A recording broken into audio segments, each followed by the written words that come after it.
Pour tout le monde, jour numéro 5 pour mon défi, mon expérience. Dans 21 jours, je serai.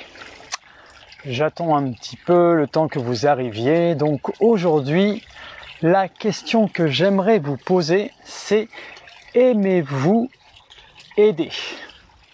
Aimez-vous aider, mais de façon naturelle? Donc c'est le sujet que l'on va aborder aujourd'hui à travers ce défi donc que je me suis lancé avec un live chaque jour durant 21 jours où je vais parler un peu plus de moi, de ma vie personnelle, à travers aussi le système nerveux, comment il réagit.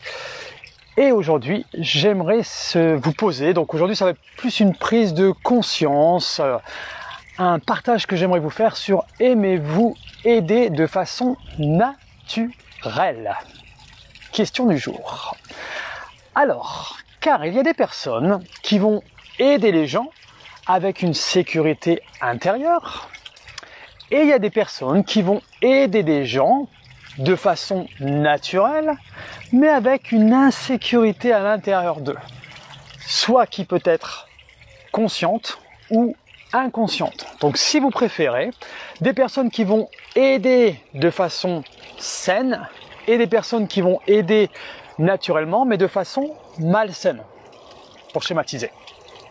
La personne qui va aider avec une sécurité intérieure va aider la personne pour vivre une expérience, pour grandir, pour échanger, pour prendre du plaisir, pour être vraiment en lien avec la personne, sans rien attendre en retour. La personne qui va aider, mais avec une insécurité intérieure, elle va aider la personne, mais il y aura une petite voix à l'intérieur qui espère un jour que cette personne pourra l'aider par la suite. Vous voyez un peu la subtilité? Sécurité, insécurité. Par exemple, moi, j'accompagne les personnes dans la gestion du stress à travers le mouvement et la sécurité intérieure pour être plus libre dans le corps et apaiser le mental pour vivre plus sereinement sa vie. Donc moi, c'est clair. Et quand les personnes viennent vers moi, tout de suite c'est mis en place. La personne sait qu'elle va investir du temps et de l'argent pour un mieux-être, soit à travers le fascia pilates, soit à travers les séances de shiatsu, ou soit à travers mon accompagnement sérénité en mouvement, l'accompagnement individuel one-on-one. Quand il y a quelque chose qui n'a pas vraiment été mis en place dès le départ, qu'il y a des sous-entendus qui peuvent être encore une fois conscients et inconscients, la personne va attendre quelque chose en retour. Par exemple, je vais vous expliquer une situation. Admettons que vous avez un ami qui fait un déménagement et vous demande de l'aide, plutôt, ça sera encore mieux. Vous allez lui proposer votre aide, d'accord? Parce qu'il y a un déménagement. Mais à l'intérieur de vous, il y a une petite voix, et je le rappelle, quelquefois c'est inconscient, qui espère qu'un jour, la personne pourra l'aider en contrepartie. Ou alors que l'on pense de soit quand on va aider la personne, qu'on est super, qu'on est gentil, qu'on est toujours en train d'être aider les gens, qu'on parle de nous pour dire ah lui tu peux compter sur lui, tu vas voir c'est une belle personne, il est toujours accueillant, il veut toujours aider les gens, il est incroyable. Si vous attendez ces choses-là en retour, c'est qu'il y a une insécurité à l'intérieur de vous. Parce que si on est en sécurité, eh bien, on n'attend rien en retour. On vit simplement l'expérience, on aide et ça nous fait grandir. Parce qu'on n'attend rien en retour. Et ça, c'est ok que ça soit sécurité ou en insécurité, parce que peut-être que vous allez vous dire, oh là là, mais moi peut-être que je le fais en insécurité quelquefois, c'est ok. C'est simplement un état de votre système nerveux qui est mis en place, un mécanisme de protection. Et je vais vous expliquer aussi pourquoi, quelquefois, les gens qui pensent aider de façon naturelle et qui inconsciemment attendent quelque chose en retour, pourquoi il y a ça qui a été mis en place. Alors là, pour l'instant, il n'y a encore personne qui est venu en live. Donc s'il y a des personnes qui m'écoutent, si vous m'entendez, vous pouvez me faire un petit coucou pour me dire si on m'entend bien et si on me voit bien. J'aurais dû le dire avant, mais bon. Donc sinon, je croise les doigts, mais normalement, les branchements sont bien faits. Donc moi, je vous pose la question, là maintenant, quand vous aidez une personne, est-ce que vous le faites consciemment et naturellement sans rien attendre en retour, ou vous attendez quelquefois des choses en retour et qu'il y a une petite voix à l'intérieur qui vous dit « Ah, mais j'espère qu'un jour, elle pourra m'aider aussi ». Mais c'est très subtil, hein, parce que quelquefois, on n'a pas vraiment conscience. Et ce qui est intéressant, c'est que quand vous portez votre aide à la personne, c'est de ressentir ce que vous ressentez dans votre corps et quel est le discours qu'il y a à l'intérieur de vous. Alors, pourquoi il y a des personnes qui aident de façon naturelle et sans rien attendre en retour, et des personnes qui aident et quelque part, ils attendent quelque chose en retour, c'est-à-dire une reconnaissance, qu'on dise qu'ils sont super, qu'on les aime, etc. Eh bien, c'est simplement notre système nerveux qui a besoin que l'on soit vu et entendu. Et ça se fait quand on est bébé, quand on est enfant. On va créer, développer des liens d'attachement. Et les premiers liens d'attachement que l'on va avoir, c'est envers nos parents, notre père, notre mère. Car le bébé, lui, ne peut pas se débrouiller tout seul. Et le système nerveux passe constamment sa vie quand on est petit, et adulte, c'est pareil, hein. Est-ce que je suis en sécurité ou en insécurité? Donc le bébé cherche constamment à être en sécurité, et pour être en sécurité, il a besoin d'être vu et entendu. Et donc, dans notre enfance, dans notre éducation, eh bien, on va développer des liens d'attachement. Donc, je vais rester très très simple parce que c'est pas le but de la vidéo, mais pour que vous puissiez avoir une prise de conscience. Les liens d'attachement, il y a des liens d'attachement qui sont organisés. Le premier lien d'attachement organisé, c'est quand l'enfant est en sécurité et qu'il est vu et entendu par ses parents, par la personne qui l'élève. C'est-à-dire que quand il va le demander quelque chose, soit on va lui dire oui ou non, mais si on lui dit non, on va lui expliquer pourquoi. Donc, il va entendre qu'on l'a entendu, et il va voir qu'on l'a vu aussi. Et donc, son système nerveux va être régulé. Il n'y aura pas une insécurité. Tout de suite, cette insécurité qu'il est en train de demander, on lui met une sécurité. Donc, il se dit, ok, tout va bien. Même si je ne l'ai pas tout de suite, je vais peut-être l'avoir par la suite. Et si je ne l'ai pas, on va lui expliquer pourquoi. Et donc, il va comprendre.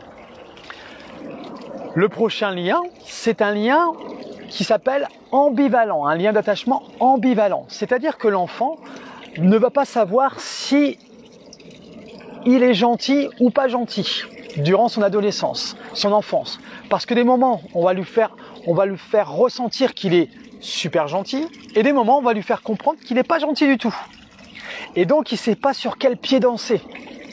Et c'est souvent ces personnes-là qui pensent aider les gens de façon naturelle sans rien attendre en retour, mais derrière, ils attendent quelque chose en retour. Parce que les enfants qui ont créé un lien d'attachement ambivalent, ils ont l'impression d'exister, mais à travers le regard des autres. Ils ont besoin des autres pour pouvoir exister, parce qu'ils n'ont pas cette sécurité à l'intérieur d'eux. Donc ils vont chercher cette sécurité à l'extérieur. Le troisième, c'est le lien évitant, excusez-moi, le lien d'attachement évitant, c'est-à-dire que l'enfant, souvent, durant son enfance, son adolescence, a été seul. Il était tout sage dans son coin, dans sa chambre, où il lisait facilement. On dit, oh là là, qu'est-ce qu'il est calme, votre enfant, ou alors il est mis devant la télé. Et donc lui, moins il est vu, mieux c'est. Et c'est comme ça qu'il a développé son lien d'attachement. Et le quatrième, c'est un lien d'attachement qui est cette fois-ci plus organisé, mais qui est complètement désorganisé. Et c'est un mélange des trois autres que je vous ai parlé juste avant. Sécurité, ambivalent, évitant. Et ce lien d'attachement désorganisé est très anxiogène. Donc souvent les personnes ont beaucoup d'anxiété parce qu'ils ne savent pas comment la personne va réagir. Donc ils ne savent pas s'ils vont être en sécurité, s'il va falloir qu'ils soient fuyants dans le combat ou s'il va falloir qu'ils se cachent. Donc c'est encore plus anxiogène. Et donc voilà, c'est pour ça que je vous dis que même si on est en insécurité, c'est ok, c'est simplement un mécanisme de protection naturelle que votre système nerveux a mis en place suite à une expérience que vous avez vécue par rapport à ces différents liens d'attachement.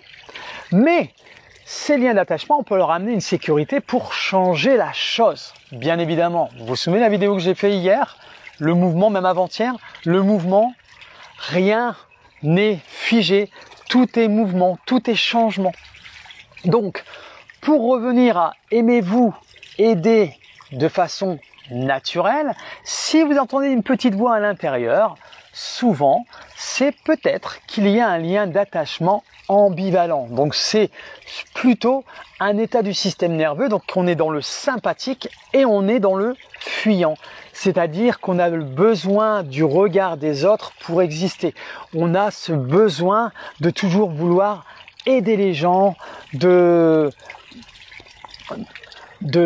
porter notre aide. On peut porter notre aide, d'accord? Je dis pas qu'il faut pas aider les gens, hein. Loin de là. Mais il faut être en sécurité. Si on est en sécurité, on va aider les gens naturellement, mais sans rien attendre en retour. Si on attend quelque chose en retour, eh bien c'est beaucoup plus invasif et on souffre beaucoup plus. Et c'est pour ça que quelquefois, là il y a 3 semaines justement, il y a une personne qui m'a partagé, oui, il y a eu une situation qui était inconfortable pour elle, et elle a dit, oui, vous vous rendez compte, moi j'étais toujours là pour elle, et là j'ai besoin d'elle, elle n'est pas là du tout, elle n'a pas voulu venir, plus jamais je l'aiderai. Là, c'est là où on se rend compte, peut-être que ça vous parle, que vous avez déjà vécu des situations où vous avez aidé des personnes, et puis à un moment donné, eh bien, il y a une frustration en vous qui était là, et que vous avez voulu que cette personne vous aide, et ça a clashé un petit peu, parce que, inconsciemment, quand vous l'avez aidé, vous attendiez quelque chose en retour. Et c'est pour ça qu'il y a friction, quelquefois. Mais c'est simplement parce que, à l'époque, quand vous avez aidé la personne, vous n'étiez pas en sécurité, pardon. Vous étiez en insécurité. Et vous alliez chercher cette sécurité à travers les autres. Et je le rappelle, c'est ok avec ça. C'est ok. C'est simplement le système nerveux qui est dérégulé. Donc, il n'est jamais trop tard pour réguler son système nerveux. Et moi, en tout cas, c'est ce que je fais dans l'accompagnement, c'est-à-dire à mieux comprendre, à découvrir comment notre système nerveux fonctionne et comment on peut amener cette sécurité dans cette insécurité que l'on peut avoir quelquefois. Et du coup, vous allez être en lien avec vous.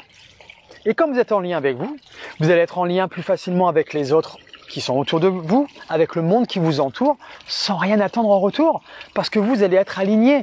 Du coup, vous allez savoir vos valeurs, amener cette sécurité à l'intérieur, et aussi, vous allez savoir le pourquoi, ce qui vous fait driver, ce qui vous fait triper dans la vie. D'accord? Et puis, si jamais un jour ça vous arrive d'aider quelqu'un, puis inconsciemment vous entendez cette petite voix, c'est pas grave. Vous prenez conscience de ça. C'est ça qui est génial. Je prends conscience et j'essaie de comprendre, tiens, comment ça se fait que j'ai cette petite pensée-là? Qu'est-ce que j'essaie d'aller chercher à travers mon aide dans la personne? Et c'est ça qui fait grandir aussi. C'est pour ça que je dis toujours, il n'y a pas de bien ou pas bien, c'est simplement une prise de conscience. Et une fois qu'on a pris conscience de ça, on reconnaît et ensuite on respecte, c'est-à-dire on accepte. Et ensuite, c'est là où on peut amener des ressources, la sécurité, pour créer un changement. Et c'est ça qui fait évoluer. Voilà. Eh bien, c'était mon partage de ce soir sur ce 5e live avec aimez-vous aider de façon naturelle, sans rien attendre en retour. Donc, n'hésitez pas à me faire des retours. Là, il n'y a personne sur ce live, c'est la première fois. Et bien voilà, c'est une expérience. Et puis, je le vis bien, je vous le cache pas, j'aurais bien aimé qu'il y ait quelqu'un. Mais voilà, je vis bien, ça s'est bien passé. Et le principal, c'est que je vous transmette les choses et que ça résonne en vous. Et peut-être que vous allez avoir des valeurs qui sont venues pour vous, des résonances. Et n'hésitez pas justement à me le partager quand vous allez voir ce live, de faire le /replay.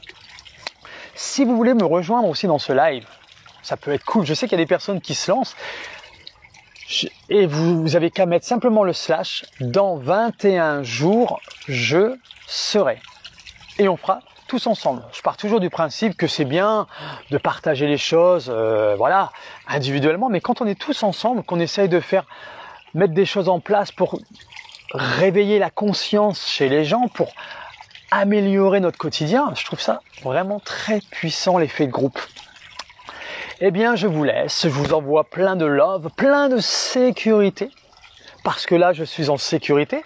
Je suis dans une sécurité, mais cette sécurité, je l'amène dans mon sympathique. Donc, je suis dans le mouvement. Ok ?